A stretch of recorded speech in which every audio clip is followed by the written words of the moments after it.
Tonight on Coyote Sports, the members of the USD football team participated in the NFL Pro Day in Brookings. Plus, the Coyote softball team is entering the second half of their season. And in the Bauer Beat, Sean tells you why this year's Final Four is something special. I'm Brandon Noel. And I'm Sean Bauer. 2 USD track and field athletes earn weekly honors for record-breaking performances, and Coyote News' Levi Goots is live in the muck with a member of the team to talk about their success so far. But first, the headlines with Keith. Alabama running back Tyron Jones has been dismissed from the program after being arrested on a marijuana charge. Jones is the third Crimson Tide player to be arrested in the past 4 days. Defensive lineman Jonathan Taylor was dismissed from the team on Saturday after another domestic assault charge. Safety Geno Smith was suspended for drunk driving. A South African judge has convicted former Grand Slam doubles champion Bob Hewitt of rape and sexual assault. Hewitt was convicted for 3 rape and sexual assaults on 3 different women in the 80s and 90s. Hewitt denies all charges. And those are your headlines. The track and field team's outdoor season is in full swing. And just like their indoor season, Coyote athletes are continuing to earn Summit League honors. Junior Amber Eichhorn and senior Cody Snyder were named the Summit League Outdoor Track and Field Athletes of the Week. For Eichhorn, this is her first career Athlete of the Week honor after she became the second Coyote in school history to win at the Clyde Littlefield Texas Relays. Eichhorn clocked in the fastest time in the country in the 5,000-meter run, and also broke her own school record by more than 30 seconds. Snyder earned his 4th Athlete of the Week honors after breaking his own school discus record by 6 feet. Snyder's throw earned him first place at the Bobcat Invitational, and he now ranks 5th nationally. Members of the Coyote track and field team are in the nation's top 25. Now Coyote News' Levi Goots is live in the muck with Cody Snyder to talk about the steps that landed him as one of the country's best track athletes. Levi? Thanks, Sean.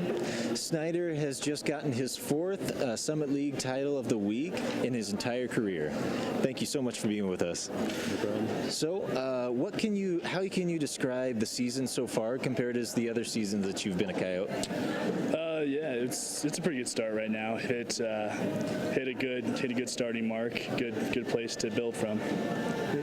And then, talking about how you're 5th in the nation for the discus throw, how have you been able to get to this point? I've had a really good coach. We got the best track and field coaches in the country, I think. Very good. And then talking about, as a team, you guys are ranked 25th nationally. How would you describe that as a team aspect? That's great.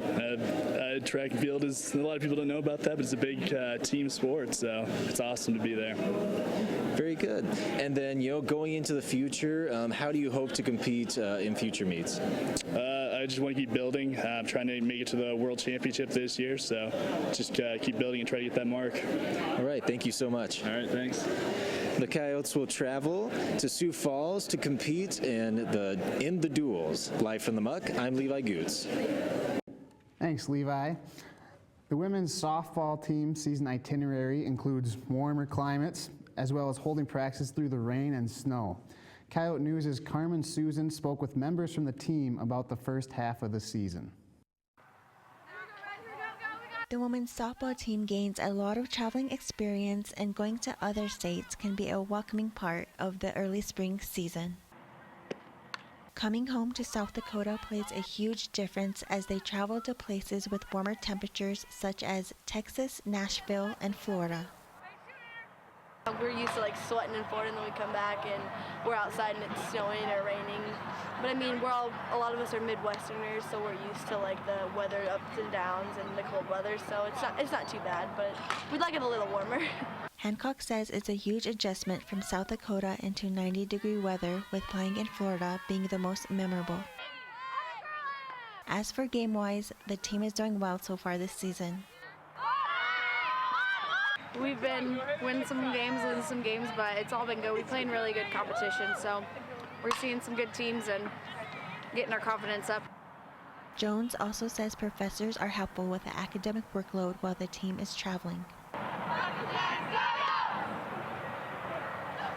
For Coyote News, I'm Carmen Susan. 4 Coyote senior football players competed at the NFL Pro Day in Brookings last weekend. Running back Jasper Sanders, linebacker Austin Johnson, offensive lineman Matt Huffer, and defensive back Steve Tellefson all participated in front of scouts from the Minnesota Vikings, Indianapolis Colts, Miami Dolphins, and Jacksonville Jaguars. The NFL draft begins April 30th, and all 4 Coyotes are looking to follow the steps of former USD player Tyler Starr into playing in the league.